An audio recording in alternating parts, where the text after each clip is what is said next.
Alors bonjour à tous, nous allons aujourd'hui travailler sur les lois normales, donc à l'aide de la calculatrice. On va faire deux petits exemples. Un premier exemple donc que j'ai mis au tableau, enfin que j'ai mis sur la partie droite ici, donc à savoir essayer de calculer P de x compris entre 8 et 11 lorsque x suit une loi normale avec les paramètres qui sont donnés ici, donc un mu, une espérance qui est égale à 10, et un sigma, un écart type, attention, qui est égal non pas à 9, mais à 3. Je vais expliquer tout à l'heure pourquoi 3. Bon, ça c'est le premier exemple et ensuite on passera sur un deuxième exemple. Alors, tout d'abord, petit rappel du cours. Donc, pour calculer la probabilité d'après le cours, la loi normale a pour paramètre dans une parenthèse, lorsque vous le voyez comme ça dans un énoncé, en première valeur, donc la valeur de mu.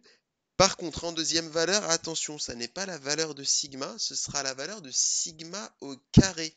D'accord? Donc faites vraiment attention à cela.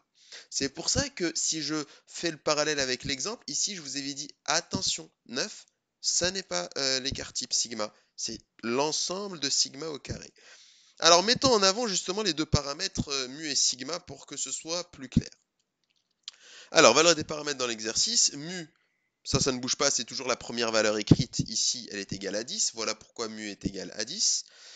Et par contre, nous avons non pas sigma, je vous avais dit, mais sigma au carré qui est égal à 9. Alors, essayez de mettre la valeur qui vous est donnée si ça n'est pas encore fait, hein. Essayez de la mettre au carré dans un premier temps.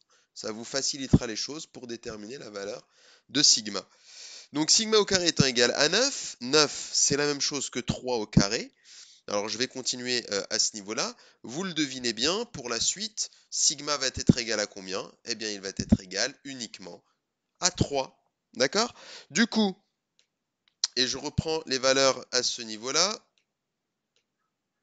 Hop, je vais prendre la valeur de sigma, je la copie, je l'écris juste en bas, ou à côté plutôt. Donc, voilà, sigma égale, et donc on a dit, c'est égal à 3. Ça marche? Voilà pour mu, voilà pour sigma, nous allons pouvoir passer à la pratique. Alors, pratique, donc on réinitialise ou on allume la calculatrice. On va comme d'habitude dans statistiques. Alors vous allez donc soit avec vos flèches directionnelles, je vais faire tel quel. Hop, on entre dans statistiques. Vous avez un certain nombre de sous-onglets. On va dans distrib avec F5. Ensuite, on travaille sur des lois normales. Donc on accède à cela avec F1. Et ensuite, donc attention, comme on travaille avec des inégalités de probabilité, on utilise non pas NPD, mais plutôt NCD avec F2. Donc pour vous, normalement, vous avez comme variable le mot variable à utiliser. Attention, on stocke tout ça dans une variable et non pas dans une liste. Donc si jamais quelqu'un a liste au niveau du data, changez cela en variable avec F2. D'accord? Si c'est déjà en format variable, à ce moment-là, aucun problème.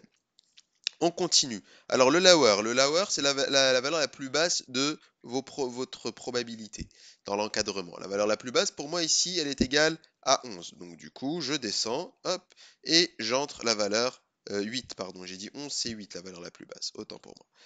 Et la valeur upper la plus haute, ici, est égale à 11. Donc on rentre la valeur 11. Alors cette fois-ci, nous ne travaillons non plus sur une loi à l'aide enfin, avec une loi normale centrée réduite, mais plutôt avec une loi normale. Donc on a déterminé mu et sigma, donc n'inversez pas, attention, hein. Sigma il est bien là, c'est pour ça que j'ai voulu le réécrire de cette manière. Et il est égal à 3, donc allons-y, on écrit donc 3. On exécute et mu est égal à 10, donc on rentre la valeur 10. Tous les paramètres sont donc mis en place. Nous allons pouvoir faire le calcul ou exécuter en descendant un petit peu. J'exécute. Et donc, on va toujours prendre dans les exemples que je fais avec vous là, trois chiffres après la virgule. Donc, on a une probabilité égale à 0,378. Donc, je l'écris juste là. Donc, grand P de x compris entre 8 et 11 est à peu près égal, alors je n'ai pas le signe à peu près égal, donc je vous écris égal, à peu près égal à 0,378. Voilà pour le premier des résultats. Alors je vous avais dit, je vais faire un deuxième exemple avec vous. Donc je reprends le premier exemple, je le copie, je vais le rédiger juste en bas à ce niveau-là. Et je vais changer la probabilité, on va calculer la probabilité de x qui est supérieure par exemple à, allez, à 9. Calculons la probabilité de x supérieure strictement, ou bien supérieure ou égale à 9, toujours avec une variable qui suit une loi normale, les paramètres toujours les mêmes, autrement dit on va garder la valeur 3 pour sigma et la valeur 10 pour l'espérance mu. On revient donc hop, à ce niveau-là et on repart pour l'écriture. Hop, c'est parti. Donc, on enregistre. Ok. Alors, on revient en arrière et on va modifier deux, trois petites choses. On va modifier le lower et le upper. Alors, pour bien comprendre les valeurs que je vais mettre au niveau du lower, la valeur la plus basse, et du upper, la valeur la plus haute, je dois prendre en considération eh bien, ma probabilité qui se trouve juste là. Bon. On vous demande P de x supérieur strictement à 9. Autrement dit, la valeur la plus basse, si on est strictement au-dessus de 9, la valeur la plus basse, vous l'aurez deviné, c'est combien? C'est 9. Donc allons-y pour la valeur la plus basse. Alors, petit détail. Hop, je reprends ici et je réécris la chose. Donc on a dit 9. Voilà. On exécute.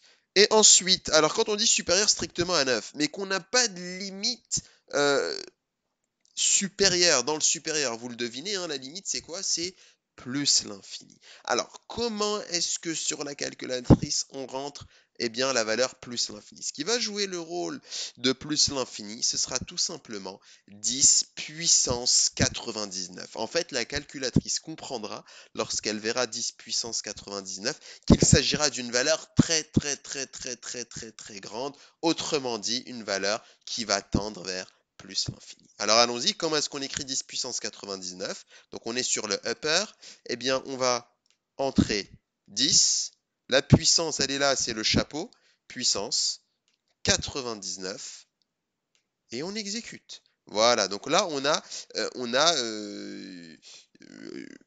mis en place la valeur plus l'infini, on va dire ça comme ça. Bon.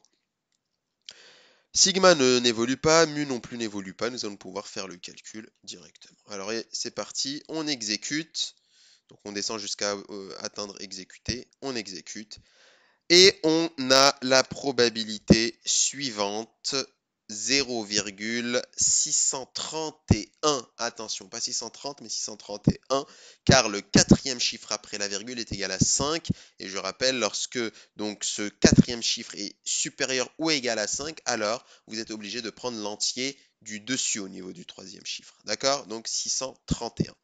Je vous l'écris donc à ce niveau-là, hop, je reprends la main, donc P de x supérieur à 9 est à peu près égal, donc moi je mets du égal encore une fois, mais c'est à peu près égal à 0,631.